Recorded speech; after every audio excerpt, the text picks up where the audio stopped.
Rob and I were going to get together a few weeks ago, but he suddenly disappeared off to Haiti when the tragic earthquake happened. Tell us a little bit about what you're doing there and what the plans are moving forward. I understand that you're doing something to kind of provide longer-term solutions.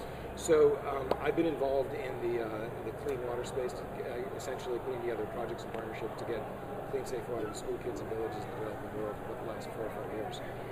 And we had done a project in Haiti, and when I was in Haiti about a week after the earthquake, I discovered that water is the catalyst for all kinds of social change. Right. So if you deliver clean, safe water, the mothers can be home, they can become teachers, they can teach the kids get educated. Once they're educated, instead of walking 4 miles for 4 hours one way and 4 hours back to carry water. That's exactly right. And so they get educated, then there's economic opportunities that are presented. Well, the one issue that we're focused on in Haiti, and water was the catalyst to introducing me to this issue, which is why I went down there originally, is that before the earthquake there were about 350,000 orphans, and actually 380. Now there's close to 1 million orphans.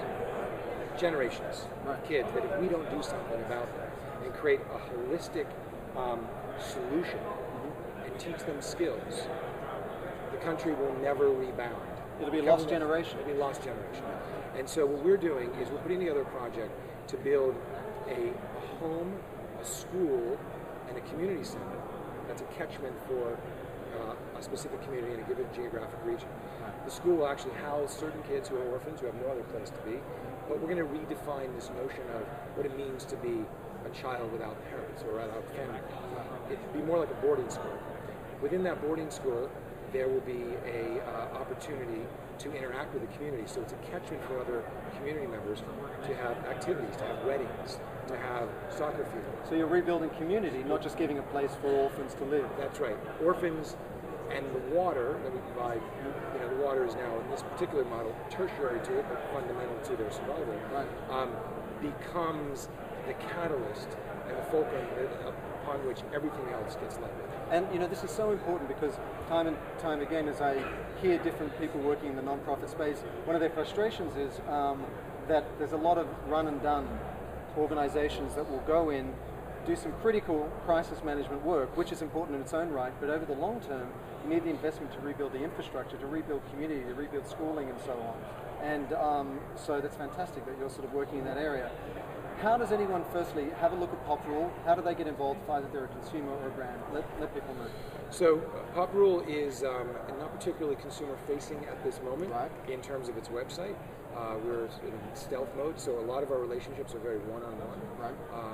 But we are spending lots of times with ad agencies and brands, big ad agencies and brands, to develop various strategies to create education and action platforms, finance action platforms, how we do with jobs. So anything that is action-oriented, that's social, economic, humanitarian, political, cause-oriented. So if you're an ad agency or a brand, or a publisher as well. Or a publisher, how would they reach out to you? So they would reach out to us at rob@poprule.com. Rob@poprule. Or go to poprule.com and you'll see the various verticals that we address, although basically it's just sending us an email to get in touch with us. And then what we'll do is we usually do some go-to-meeting demos, or actually do in-person demos with folks. And what we're essentially building as well is we are building an offline-online action platform that is a bit sort of part Foursquare, and it's location-based. But it's all based, once again, on this ethos, on this premise that action is the new ethos. That in order for us to create social change or political change or any other type of change in our own personal lives, we have to take action. That we can't just talk about it, we can't just read about it, we have to inform ourselves, but we have to move into action. And so PopRule's platform helps, it helps organizations, essentially a nonprofit organization now that only expects people to come to their website, to their .com, or wildlifefund.com, or .org, is missing the point of the web. You need to reach out to where people are at the moment when they're interested and capitalize it then on there, giving them the choice to get involved in the way they want. Precisely. I mean, it's so fantastic what Rob's doing. Please, if you're a brand or an agency, please support it in any way you can, and thank you for your time.